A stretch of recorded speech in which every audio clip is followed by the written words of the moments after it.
കേരളം ഇന്ന് വൈറൽ ഡിസീസിൽ അമർന്നിരിക്കുകയാണ്. കാരണം കോവിഡ് വന്നതിന്റെ പുറകെ നമ്മൾ ഏകദേശം കോവിഡ് കൺട്രോൾ ആയി വരുമ്പോഴത്തേക്കാണ് നിപ്പ വൈറസ് എന്നുള്ള ഒരു വൈറൽ ഡിസീസ് നമ്മൾക്ക് വന്നത്. എന്താണ് ഈ നിപ്പ വൈറസ്? കോവിഡ് പോലെ തന്നെ ഒരു വൈറൽ ഡിസീസ് ആണ് നിപ്പ വൈറസ്. RNA വൈറസ് എന്ന് പറയും. ഈ വൈറസ് എങ്ങനെ നമ്മുടെ ശരീരത്തിൽ വന്നു, അല്ലെങ്കിൽ നമ്മൾക്ക് എങ്ങനെ കേരളത്തിൽ വന്നു? ഏകദേശം 1998 ആദ്യമായി ഈ വൈറസ് കണ്ടുപിടിച്ചത് മലേഷ്യയിലാണ്. മലേഷ്യയിൽ ഒരു ഫാർമർ പന്നിയെ മേയ്ക്കുന്ന അല്ലെങ്കിൽ പന്നിയെ തീറ്റി വളർത്തുന്ന ഒരു ഫാർമറിൽ നിന്നാണ് ഈ വൈറസ് ആദ്യമായി കണ്ടത്. ആ സ്ഥലത്തിന്റെ പേരാണ് നിപ്പ എന്ന് പറയുന്നത്. ആ വൈറസ് അവിടെ നിന്ന് കണ്ടുപിടിച്ചുകൊണ്ടാണ് ഇതിനെ നിപ്പ വൈറസ് എന്ന് പേരുണ്ട്. പിന്നീട് ഇത് നമ്മളുടെ കൽക്കട്ട സിലിഗുരി എന്നുള്ള സ്ഥലത്ത് ഉണ്ടായി, ബംഗ്ലാദേശിലുണ്ടായി, പിന്നെ 2018 കേരളത്തിലുണ്ടായി. കേരളത്തിലെ രണ്ടാമത്തെ ഔട്ട്ബ്രേക്ക് ആണ് ഇപ്പോൾ ഉണ്ടായിരിക്കുന്നത്. ഈ വൈറസ് എങ്ങനെയാണ് മനുഷ്യരിലേക്ക് പകരുന്നത്? പ്രധാനമായും ഇതൊരു സൂണോട്ടിക് ഡിസീസാണ്. സൂണോട്ടിക് ഡിസീസ് എന്ന് പറഞ്ഞാൽ ഒരു അനിമൽസിൽ നിന്ന്, അതായത് മൃഗങ്ങളിൽ നിന്ന് മനുഷ്യരിലേക്ക് ഉണ്ടാകുന്ന ഒരു ഇതിനെയാണ് നമ്മൾ സൂണോട്ടിക് ഡിസീസ് എന്ന് പറയുന്നത്. ഇതിന്റെ ഒരു പ്രത്യേകത എന്ന് പറഞ്ഞാൽ മനുഷ്യരിൽ നിന്ന് മനുഷ്യരിലേക്ക് ഉണ്ടാകും, അതുപോലെ തന്നെ മൃഗങ്ങളിൽ നിന്ന് മനുഷ്യരിലേക്ക് ഉണ്ട്. അതാണ് ഇതിന്റെ പ്രത്യേകത. അപ്പൊ 3 ടൈപ്പ് ഓഫ് ട്രാൻസ്മിഷൻ ആണ്. അതായത് ഇതിന്റെ പ്രധാനപ്പെട്ട വാഹകർ എന്ന് പറയുന്നത് 1 പന്നി, 2 ബാറ്റ്സ് അതായത് വവ്വാൽ. എങ്ങനെയാണ് ഈ പന്നികളിൽ നിന്ന് ഇത് മനുഷ്യരിലേക്ക് പകരുന്നത്? കാരണം ഈ പന്നികൾ മേയുന്ന സ്ഥലത്ത് വവ്വാലിന്റെ ഏതെങ്കിലും ഉറവിടമുണ്ടെങ്കിൽ ഈ വവ്വാലിന്റെ കാഷ്ടങ്ങളോ അല്ലെങ്കിൽ വവ്വാലിന്റെ പുറത്തു വന്നിരിക്കുകയോ അതിന്റെ ഉച്ഛിഷ്ടങ്ങളൊക്കെ ഈ പന്നികൾ കഴിക്കുമ്പോൾ പന്നികളിൽ ഈ നിപ്പ വൈറസ് കയറി അതിൽ ഇൻഫെക്ഷൻ ഉണ്ടായി. അത് മനുഷ്യനുമായിട്ട് കോണ്ടാക്ട് വരുമ്പോൾ ഈ പന്നികളുടെ സ്രവങ്ങളിൽ നിന്നാണ് മനുഷ്യനിലേക്ക് ഈ ഇൻഫെക്ഷൻ ഉണ്ടാകുന്നത്. രണ്ടാമത്തെ കാര്യം, ഈ ബാറ്റ്സ് ആണെന്ന് ഞാൻ നേരത്തെ പറഞ്ഞല്ലോ. ഈ ബാറ്റ്സ് നല്ല ഫ്രൂട്ട്സ് ഉണ്ടാകാവുന്ന സമയത്ത് ഫ്രൂട്ട്സിൽ നിന്ന് കഴിച്ച് അത് ഉച്ഛിഷ്ടങ്ങളൊക്കെ അതിൽ പറ്റി താഴോട്ടിടും. നമുക്ക് ഏത് ഇതിലാണ്, ഏത് ഫ്രൂട്ട്സിലാണ് ഇത് ഉണ്ടായിരിക്കുന്നത് നമുക്ക് പറയാൻ പറ്റത്തില്ല. ചിലപ്പോൾ അത് കടിച്ചതോ മാന്തിയതോ ആയ ഫ്രൂട്ട്സ് ഒക്കെ ആയിരിക്കും നമ്മളെടുത്ത് ഉപയോഗിക്കുന്നത്. അങ്ങനെ വരുമ്പോൾ ആ ഫ്രൂട്ട്സിൽ പറ്റിപ്പിടിച്ചിരിക്കുന്ന വൈറസ് നമ്മുടെ ശരീരത്തിൽ കയറുകയും നമുക്ക് ഇൻഫെക്ഷൻ ഉണ്ടാകുകയും ചെയ്യും. മൂന്നാമത്തെ ഒരു കാര്യം, ഒരു മനുഷ്യരിൽ ഇൻഫെക്ഷൻ ഉണ്ടായിക്കഴിഞ്ഞാൽ ഒരു മനുഷ്യരിൽ നിന്ന് മറ്റൊരു മനുഷ്യരിലേക്ക് പ്രത്യേകിച്ചും കോണ്ടാക്ട്സ് കൊണ്ടും അതുപോലെ ഉച്ഛിഷ്ട വസ്തുക്കളൊക്കെയും അല്ലെങ്കിൽ സ്രവങ്ങളുടെയൊക്കെയും സാമീപ്യം കൊണ്ടുമൊക്കെയാണ് നമുക്ക് ഈ അസുഖം. അത് 3 ടൈപ്പ് ഓഫ് ട്രാൻസ്മിഷൻ ആണ് ഇതിനുള്ളത്.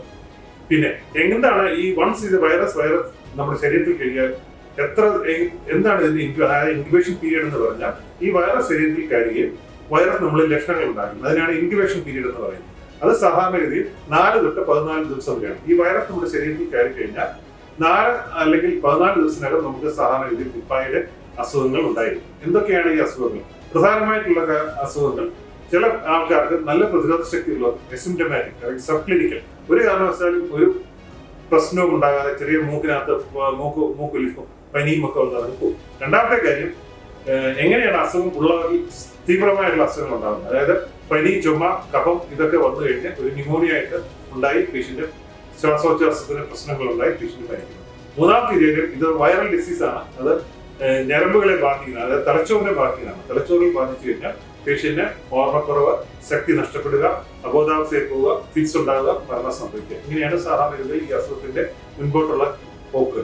അഥവാ ഈ അസുഖത്തിൽ നിന്ന് ചികിത്സിച്ചു കഴിഞ്ഞാൽ, രക്ഷപ്പെട്ടു കഴിഞ്ഞാൽ തന്നെ ഭവിഷ്യത്തുകളായ 1 ഈ പേഷ്യന്റ് ഫിറ്റ്സ്, അതായത് അപസ്മാരം ഉണ്ടാകാൻ സാധ്യതയുണ്ട്. 3 ഓർമ്മക്കുറവും ബാക്കിയുള്ള നമ്മുടെ മോട്ടോർ സ്കിൽസ് ഡെവലപ്മെന്റും കുറവായിരിക്കും. അതങ്ങനെയാണ് സാധാരണഗതിയിൽ രോഗം ഉണ്ടാകുന്നത്. മൂന്നാമത്തെ ഒരു കാര്യം, എങ്ങനെയാണ് ഈ അസുഖം കണ്ടുപിടിക്കുക എന്ന് പറഞ്ഞാൽ 2 ടെസ്റ്റുകളാണ് സാധാരണ നമ്മൾ ചെയ്യുന്നത്. അതായത് റിയൽ ടൈം PCR, നമ്മുടെ ബ്ലഡിനകത്ത് അല്ലെങ്കിൽ സിറത്തിനകത്ത് അല്ലെങ്കിൽ സ്രവത്തിനകത്ത് റിയൽ ടൈം PCR ചെയ്യുക. ഇത് സാധാരണഗതിയിൽ നമ്മൾ ചെയ്യുന്നത് പൂനെയിലെ നാഷണൽ വൈറൽ റിസർച്ച് ലാബറട്ടറിയിലാണ്.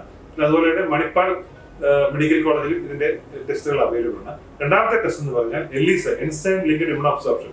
അതിനകത്ത് നമ്മൾ ഈ വൈറസ് നമ്മുടെ ശരീരത്തിൽ കയറി കഴിഞ്ഞ് ആന്റിബോഡി എന്ന് പറഞ്ഞ ഒരു കാര്യം ഉണ്ടാകും. അതായത് IgM ആന്റിബോഡി, റീസെന്റ് ഇൻഫെക്ഷൻ.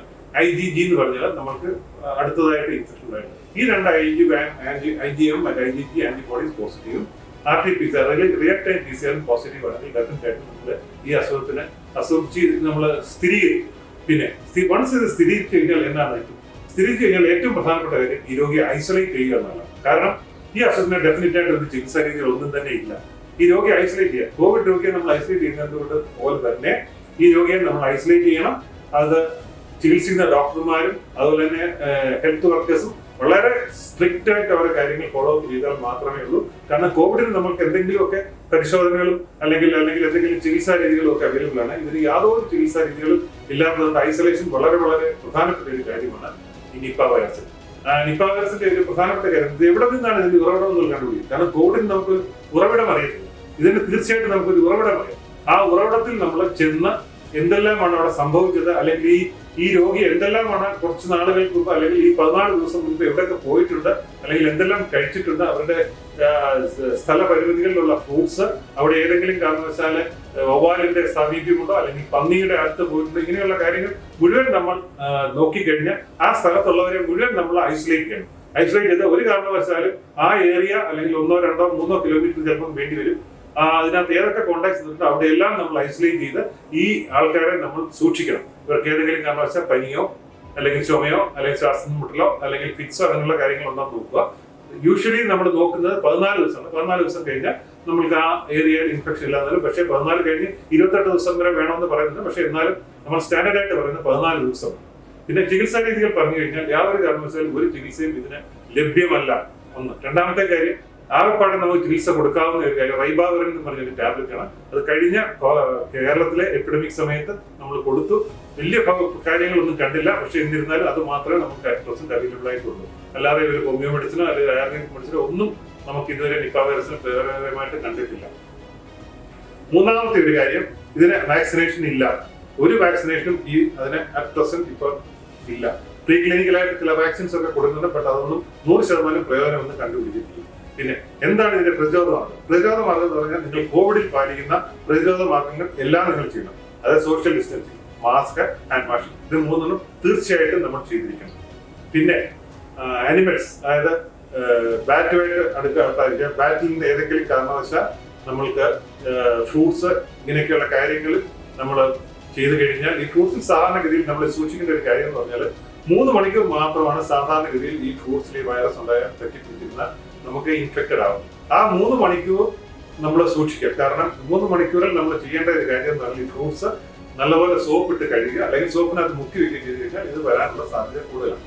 നമ്മുടെ നാട്ടിലെല്ലാം പ്രചാരമായിട്ടുള്ള ഒരു കാര്യമാണ് കള്ളെടുക്കുന്ന സ്ഥലം. അതായത് നമ്മളെ തെങ്ങ് ചെത്തി ഈ കുടമോട വെച്ച്, കാരണം വാക്സിൻ വളരെ ഇഷ്ടമായിട്ടുള്ള ഒരു കാര്യമാണ്.